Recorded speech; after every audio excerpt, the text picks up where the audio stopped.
All right, about the end of the trading week, Jared Blikre here with some stocks moving ahead of the closing bell. What are we seeing? That's right. We're checking out Boeing first. It's up about 1/3% right now.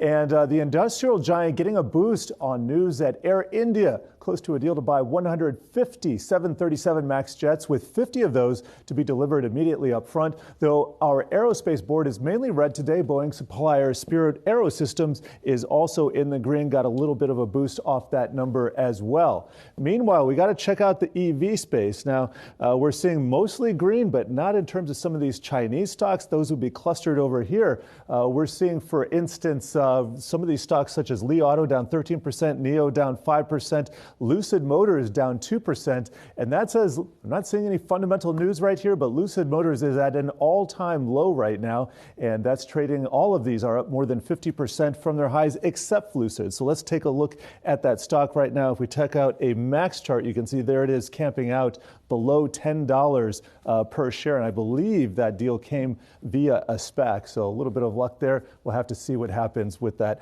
And up next, we are going to check out the retailer space, and that's because retailer Costco reported earnings that came short of expectations, not only on the top line, but also on the bottom line. But you can see the stock still up about 0.5% there. The miss in gross margins pointing to a softening environment for the retailer. Meanwhile, Oppenheimer is saying that this was, quote, an essentially inline quarter for Costco, and that street estimates are too aggressive.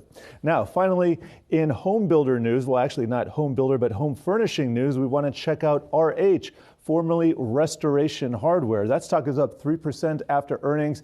Citi put it best. Here's a quote for you. A modest beat and guidance raise was never so ominous. And that's as the RH CEO, Gary Friedman himself, described a, quote, complete collapse of the luxury housing market. And this is amid near-term uncertainty as well. So Dave and Shauna, I think it becomes a question of, well, has RH seen the worst of times or the best of times? Gary Friedman likes to experiment, not a typical retailer here. I'm glad you brought up that quote. I haven't seen this kind of drop since 2008, said Friedman, about the housing market. I was shocked to hear that. Very few real estate analysts across the country feel that way, but he obviously has a different look at it. Yeah, and he was also saying it looks more like a crash landing to him, unpredictable right now, given that macro uncertainty. The fact that the stock is still 3% higher today, I'm a little bit amazed by that, because certainly if you take a look at his predictions, the guidance that we got from RH in terms of what we heard from the CEO, he certainly sees what could be a pretty rough time for the company over at least the coming quarters. Yeah, well, they don't do any discounting. It's not like you're going to walk in a store and see a bunch of holiday stuff out there. He's doing it the old-fashioned way, and maybe it pans out, maybe it doesn't, but he's got his head to the grindstone.